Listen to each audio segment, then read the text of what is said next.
అందరికీ నమస్తే అండి. సారీ, ఈ వీడియో కంటెంట్కి వెళ్ళే కంటే ముందుగా ఆ ఎమ్మెల్యే గారికి కానీ, లేదా ఆయన అభిమానులకు కానీ, లేదా ఆ హెడ్డింగ్ పెట్టినందుకు కూటమి శ్రేణులకు కానీ ముందుగానే చెప్తున్నాను.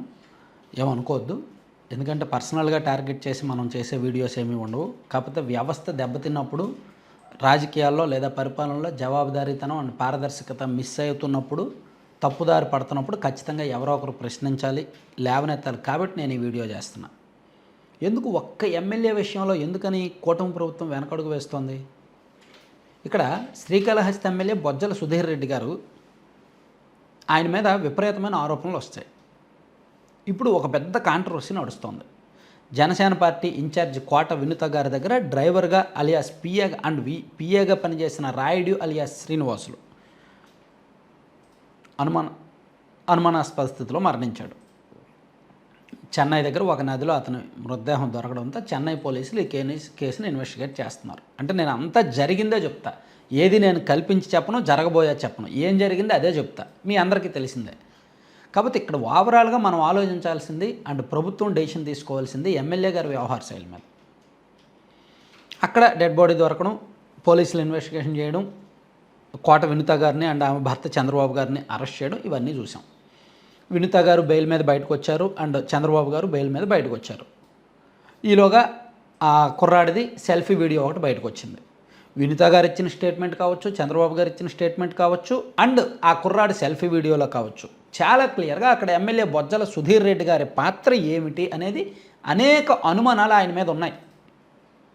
సెల్ఫీ వీడియోలో ఆయన ప్రస్తావన ఉంది, వీళ్ళు ఇచ్చిన స్టేట్మెంట్లో ఆయన ప్రస్తావన అండ్ ఆయన పాత్ర ఉంది.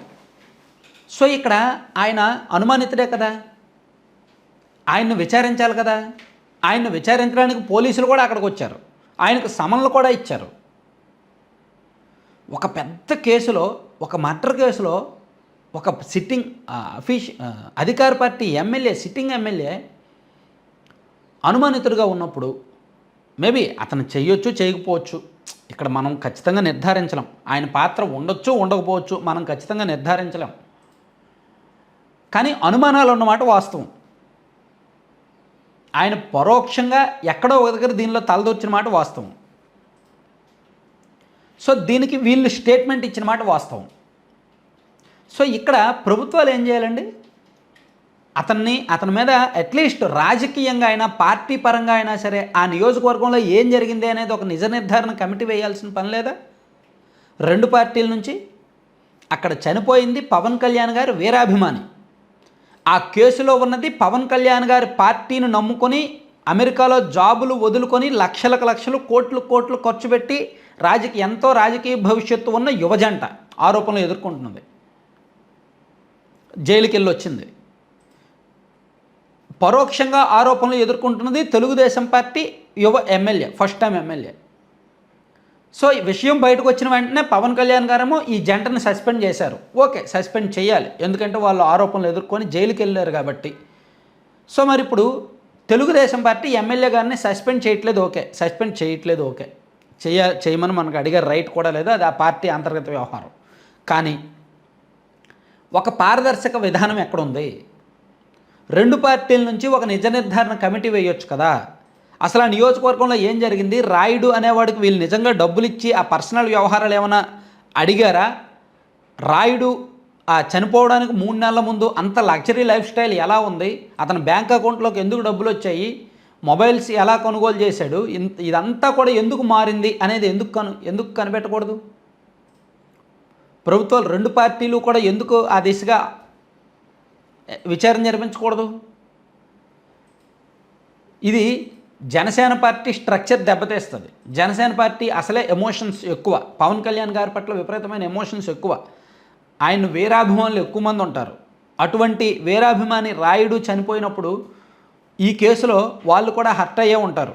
సో దీనికి తగిన న్యాయం జరగాలి. తగిన న్యాయం జరగాలి అంటే అక్కడ టీడీపీ ఎమ్మెల్యే నిజంగా జనసేన ఇన్ఛార్జి గారి వ్యవహారాలు ఏమైనా తెలుసుకోవాలనుకున్నాడా? అతనికి ఏమైనా డబ్బులు ఇప్పించారా? సో దీనిలో టీడీపీ వాళ్ళ పాత్ర ఉంది, జనసేన వాళ్ళ పాత్ర ఉంది. ఆ నియోజకవర్గంలో టీడీపీ వాళ్ళ పాత్ర అంటే ఎమ్మెల్యే గారు అనుచరుల పాత్ర ఉండొచ్చు, జనసేనలో ఉన్న ద్వితీయ శ్రేణి నాయకుల పాత్ర కూడా ఉండొచ్చు. పోలీసులు వీళ్ళందరికీ నోటీసులు ఇస్తున్నారు, వీళ్ళందరినీ కూడా విచారిస్తున్నారు. పోలీసు విచారణ కొనసాగుద్ది, ఓకే. ఎందుకంటే చెన్నై పోలీసులు కాబట్టి, అదే ఆంధ్రప్రదేశ్ పోలీసులు అయితే ఇప్పటి ఎప్పుడో కేసు క్లోజ్ అయిపోయేది, అసలు ఇంతవరకు వచ్చేవాళ్ళు కాదు. చెన్నై పోలీసులు కాబట్టి అధికార పార్టీ ఎమ్మెల్యే అనేసరి నోటీసులు ఇవ్వగలుగుతున్నారు.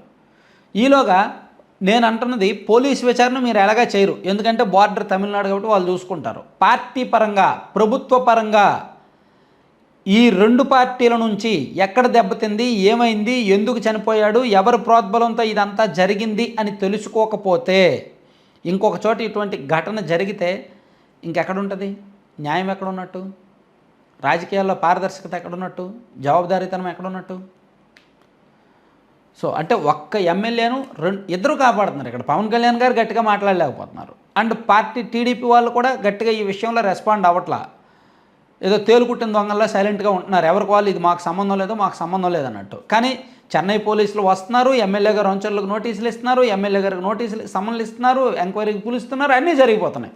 కానీ ఇక్కడ ప్రభుత్వాలు, పార్టీలు మాత్రం మాకేం సంబంధం లేదు, అదంతా వాళ్ళు చూసుకుంటున్నారు అనేటట్టు చేతులు దులుపుకుంటున్నారు. కానీ సంబంధం మందే కదా. ఇక్కడ చనిపోయింది జనసేన పార్టీ, అధికార పార్టీకి సంబంధించిన ఒక సిన్సియర్ కార్యకర్త పవన్ కళ్యాణ్ గారు వీరాభిమాని. జైలుకి వెళ్ళి వచ్చిందే ఆ నియోజకవర్గ ఇన్ఛార్జీలు, పరోక్షంగా ఆరోపణలు ఎదుర్కొంటుంది అధికార పార్టీ ఎమ్మెల్యే. మన రాష్ట్రానికే సంబంధం. చట్టబద్ధంగా న్యాయస్థానం పరంగా మనకు సంబంధం లేకపోవచ్చు, ఎథికల్గా, మోరల్గా, పొలిటికల్గా, సఖ్యత పరంగా ఎలా చూసుకున్నా మనకే సంబంధం.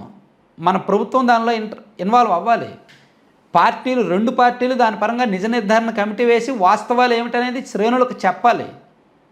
లేకపోతే మాత్రం ఇది చూడండి, ఆయన ఎవరు అనంతబాబు కేసు చూసారా, వాస్తవం ఏంటో తెలియలేదు కదా, ఇప్పటికీ తెలియలేదు. అండ్ వైసీపీ హయాంలో ఇంకా కొన్ని కేసులు ఉన్నాయి. ఇప్పుడు ఏంటి డాక్టర్ సుధాకర్ గారి కేసు, అందులో ఎవరి పాత్ర ఏంటో, ఆయన ఏ విధంగా చనిపోయాడు అనేది ఇప్పటికీ తెలియదు. అలాగే ఈ కేసులో కూడా ఎవరి పాత్ర ఏంటో తెలియదు ఇంకా. మరి కూటమి అధికారంలోకి వచ్చేది ఇంకెక్కడ జవాబుదారితనం ఎక్కడున్నట్టు, ట్రాన్స్పరెన్సీ ఎక్కడున్నట్టు, ఎవరి పాత్ర ఏంటనేది జనాలకు తెలియాలి కదా. ఇదిగో మా ఎమ్మెల్యే పాత్ర ఇది, ఆయన సచ్చీలుడు, ఆయన తప్పేమీ లేదు, ఆయన అనవసరంగా ఆరోపణలు ఎదుర్కొంటున్నాడు అని చెప్పండి, కమిటీ వేయండి. ఎమ్మెల్యే గారు ఆల్రెడీ రెస్పాండ్ అయ్యారు, నాకు సంబంధం లేదు, నేనే అతని అంత్యక్రియలకు నేను హాజరవుతాను, అవసరమైతే ఆ కుటుంబాన్ని ఆదుకుంటాను అని చెప్పి ఎమ్మెల్యే గారు చాలా పాజిటివ్గా రెస్పాండ్ అయ్యారు. ఆ ఘటన జరిగిన తర్వాత తనకు సంబంధం లేదు, ఎటువంటి విచారణకైనా సిద్ధమే అని చెప్పారు. కానీ ఆ కుర్రాడు సెల్ఫీ వీడియో అండ్ వీళ్ళు ఇచ్చిన వాంగ్మూలంలో మాత్రం ఈయన పాత్ర ఉన్నట్టు స్పష్టమైంది. కాబట్టి ఇది కొంచెం సీరియస్గా తీసుకోవాల్సిన అంశమే, ఎందుకంటే పరిస్థితులు బాగాలేవు. ఈ నెక్స్ట్ అంటే ఇలాగే కొనసాగితే వచ్చే ఎన్నికల నాటికి దీని ప్రభావం ఖచ్చితంగా ఉంటుంది. ప్రత్యర్థులు, రాజకీయ ప్రత్యర్థులు దీన్ని ఆయుధంగా వాడుకునే ప్రమాదం అయితే ఉంటుంది. Thank you.